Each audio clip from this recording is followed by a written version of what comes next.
अच्छा, उसके बाद सेकंड नंबर पे आता है सर्विसेज वाला। ठीक हो गया, इसको ओपन कर लेते हैं। इस पे दाएं तरफ से शुरू करते हैं। ठीक है, सबसे ऊपर जो है ना ये आपको इनका हेल्पलाइन नंबर नज़र आ रहा है। ठीक है, इस पे आप रब्ता करके जो है इनसे मालूमात ले सकते हैं। दूसरे नंबर पे इनकी आपको ईमेल नज़र आ रही है। ठीक हो गया, उसके बाद जो है ना इसके आफ्टर सेल्स सर्विस सेंटर हैं, इनकी आप डिटेल देख सकते हैं। ठीक है, ये सबसे ऊपर एबटाबाद वाली है, उसके बाद बूरे वाला, अटक, फिर ईडिक, फिर बहावलपुर, फैसलाबाद, इस तरह ये डिफरेंट जो है ना जिन जिन जो है सिटीज़ में इनकी वो ब्रांचें मौजूद हैं। आफ्टर सेल सर्विस सेंटर जो है ये उनकी डिटेल आप यहाँ से ले सकते हैं। ठीक हो गया, उसके बाद नीचे आ जाता है जो है ना ये अथेंटिसिटी चेक। अथेंटिसिटी चेक क्या है इसका मैं आपको दिखा भी देता हूँ और बता भी देता हूँ। ठीक है, इसको ओपन करते हैं। इससे मुराद ये है कि हम इधर से अपना इन्वर्टर स्कैन करके चेक कर सकते हैं हमारा इन्वर्टर वेरीफाइड है। नीचे उन्होंने सैंपल भी इंस्ट्रक्शन दी हुई हैं, यानी कि हमने ये वाला क्यूआर स्कैन कर लेना है या फिर उसका सीरियल नंबर कर लेना है, या मैनुअली भी हम यहाँ पे पुट कर सकते हैं।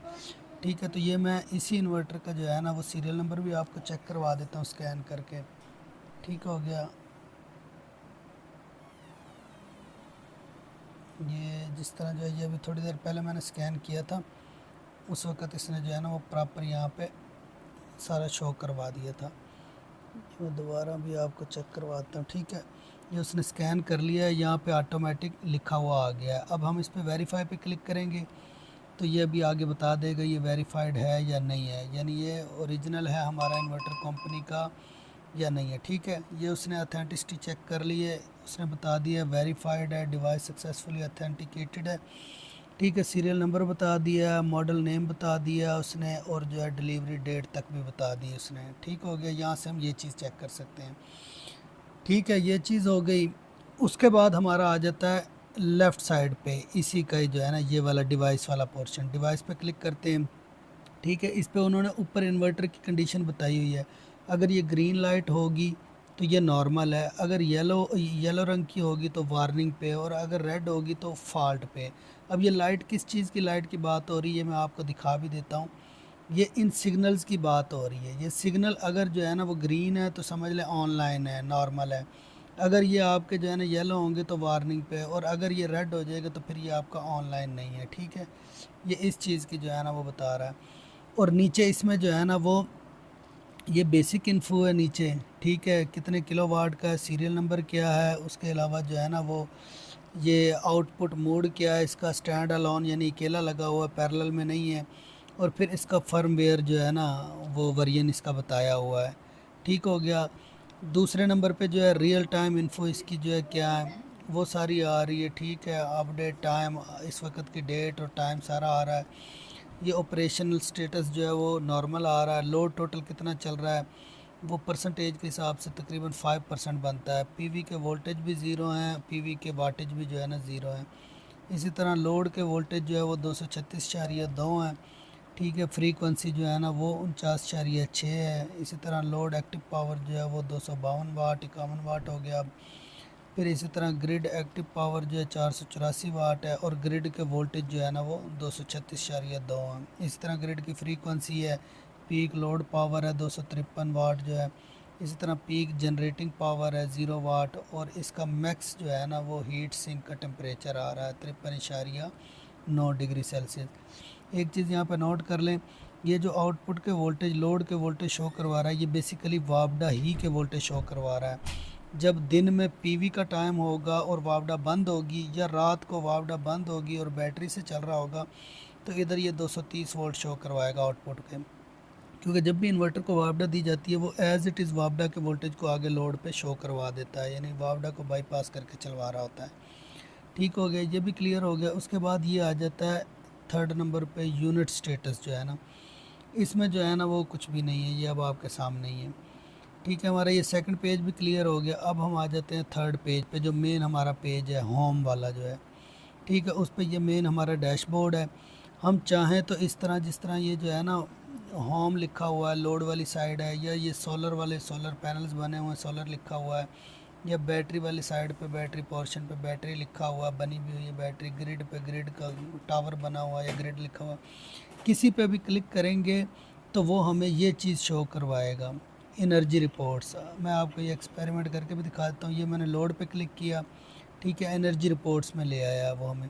यहाँ पे ग्राफ में वो दिखा रहा है। इस वक्त मैंने लोड पे क्लिक किया था तो वो लोड दिखा रहा है कि लोड टोटल इस वक्त इतना चल रहा है टाइम, और जो है ना वो उसके हिसाब से इधर नीचे टाइम आ रहा है, साइड पे जो है ना वो किलोवाट में वो शो करवा रहा है, तो उस ग्राफ के हिसाब से वो शो करवाएगा। इसी तरह मैं यहाँ से भी सिलेक्ट कर सकता हूँ। ये सोलर पे किया मैंने तो वो बता रहा है इस वक्त सोलर 0 0 है, ठीक है। इस तरह बैटरी पे किया, वो बता रहा है बैटरी इस वक्त जो है ना वो इतनी इस्तेमाल हुई है, यानी ये टाइम के हिसाब से बता रहा है कि इतनी इस्तेमाल हुई है जो है ना। इसी तरह जो है वो ग्रिड पे करते हैं तो ये ग्रिड का आ गया, ग्रिड कितना इस्तेमाल हो रहा है, ये सारी जो है ना यहाँ पे। बस एक चीज़ नोट कर लें, यहाँ पे जो बैटरी है दिन का वक्त जब होगा ये चार्ज भी होगी डिस्चार्ज भी होगी, तो ऊपर डिस्चार्जिंग का वो है, नीचे चार्जिंग का है, ठीक है। इस वक्त ये डिस्चार्ज हुई थी लिहाजा ऊपर जा रहा है ग्राफ जो है, बल्कि ये चार्ज हुई थी नीचे आ रहा है ग्राफ इस लाइन से जो है ना। और जब ये डिस्चार्ज होगी तब ये ग्राफ ऊपर जाएगा इस साइड पे। ठीक हो गया, ये चीज़ भी क्लियर होगी। अब हम पीछे आ जाते हैं, ठीक है। उसके बाद नीचे वाली साइड पे जो है ये डैशबोर्ड में बता रहा है कि सोलर के इतने यूनिट जो है ना वो जनरेट हुए हैं, और टोटल जो है सेविंग इतनी की है हमने, और होम यूजेज इतने यूनिट हुए हैं। ये एक दिन का भी चेक कर सकते हैं, कल के दिन का भी जो गुज़र चुका है, फिर इसी महीने का, इसी साल का, और फुल साइकिल भी, जिस पे भी क्लिक करेंगे वो उसका सारा डाटा शो करवा देगा। ठीक हो गया, ये भी क्लियर हो गया। उसके बाद ये एनर्जी रिपोर्ट वही चीज़ है जो मैंने यहाँ से बता दी, चाहे इस पर क्लिक कर लें या इस पर कर लें या इस पर या इस पर, जो डाटा इन पे क्लिक करने से शो करवाएगा वही इस पर करवाएगा, ठीक है। ये वही पेज आ गया है, इस पर ऐसे अलग अलग से भी चेक कर सकते हैं, ठीक है। उसके बाद आ जाता है बैकअप प्रोटेक्शन। इसमें वो बता देगा कि कब कब कितने कितने मिनट की किस वक्त किस डेट को जो है ना वो इसने प्रोटेक्शन जो है वो एक्टिव की थी, ठीक है। इसमें बता रहा है ये 4 मिनट की प्रोटेक्शन हुई थी 19 तारीख को 2026 में जो है, ये 12 बज के जो है ना वो 44 मिनट पे, और ये जो है क्या कहते हैं 12 बज के 48 मिनट तक रही है, ठीक है। इसमें इस तरह सारी डिटेल आ रही है। 3 घंटे की प्रोटेक्शन रही है, यहाँ पे जो है ना ये 6 मिनट की, 2 मिनट की, 1 मिनट, इस तरह ये सारी डिटेल्स आप यहाँ से देख सकते हैं, ठीक है। उसके बाद आ जाता है एनवायरनमेंटल कंट्रीब्यूशन जो है। इसमें वो बता रहा है कि हमने इतनी सेविंग की है, बेसिकली जो है 6.1 किलोवाट आवर जो है ना टोटल जनरेट हुई है पावर, ठीक है। उससे CO2 में बता रहा है कि CO2 में इतना सेव हुआ है, और इसी तरह जो है ना स्टैंडर्ड कोल सेव्ड में बता रहा है, यानी उसमें इतना सेव हुआ है। और अगर ट्रीज़ में देखा जाए तो इक्विवेलेंट जो है ना ट्रीज़ प्लांटेड जो है वो इतने हैं, वो अभी 0 ट्रीज़ के बराबर है, ठीक है। उसके बाद सबसे अहम और सबसे लास्ट वाली जो सेटिंग है वो है सेटिंग्स वाला पोर्शन जो है, इसमें चले जाते हैं, ठीक है। इसको हम ओपन करते हैं तो इसका ये जैसे ही ओपन होता है मैं आपको दिखाता हूँ इसमें क्या चीज़ है जो है ना क्या शो करवाता है। बेसिकली इसी में ही सारी हमारी सेटिंग्स वगैरह हैं जितनी भी जो है ना वो हम इन्वर्टर के जो पैरामीटर्स हैं जो हमारे हर चीज़ इसी में है, ठीक है। ये पेज ओपन हो गया। इसमें अब जो है ना सबसे ऊपर टॉप पे नोटिफिकेशंस हैं, इसको क्लिक करेंगे, यहाँ पे वो नोटिफिकेशंस जो है ना वो शो करवा देगा।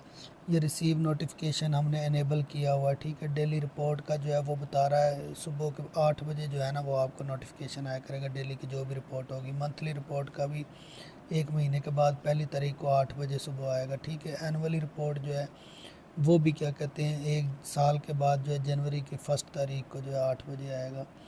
इसी तरह डिवाइस स्टेटस आ जाता है, ठीक है। AI मोड नोटिफिकेशन ऑन किया हुआ है।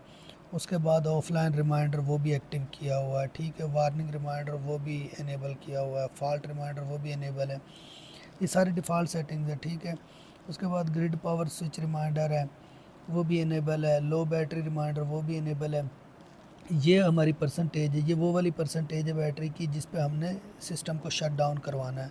तो यहाँ पे हम 10% भी कर सकते हैं, 20 भी कर सकते हैं, तो हमने 20% सेलेक्ट किया हुआ है। जब 20% बैटरी रह जाएगी उस वक्त लोड को कट ऑफ करवा देगा, ताकि बैटरी की सेफ्टी के लिए भी और बैटरी के लाइफ साइकिल भी बरकरार रहें उस हिसाब से। क्योंकि जो बैटरी कंपनी जो है ना वो लिखती है बैटरी के ऊपर के इतने लाइफ साइकिल की है, वो बेसिकली 25% जो है ना वो हमने रिमेनिंग छोड़ के इस्तेमाल करनी होती है, फिर वो लाइफ साइकिल पूरे होते हैं। अगर हम उसको बिल्कुल ज़ीरो तक ले जाएंगे वो डेड हो जाएगी, दोबारा चार्ज नहीं होगी।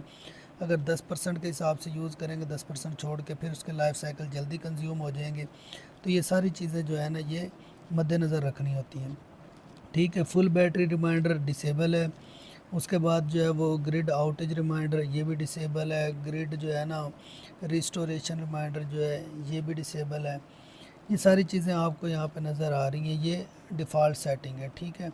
इस तरह ग्रिड पावर सप्लीमेंट रिमाइंडर है, फिर पावर परचेज रिमाइंडर है।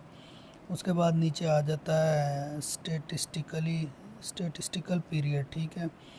ये इसमें बता रहा है from the first of each month, हर महीने की जो है क्या कहते हैं पहली तारीख को। अच्छा, उसके बाद जो है पावर परचेज थ्रेशोल्ड आ जाता है, ठीक है। वो 180 यूनिट जो है इसका, यानी ये इस पे हम वापडा की बात हो रही है यहाँ पे, वापडा को हम ऑफ़ करवा सकते हैं। इसने जो है ना वो ऑटो ये डिफ़ॉल्ट सेटिंग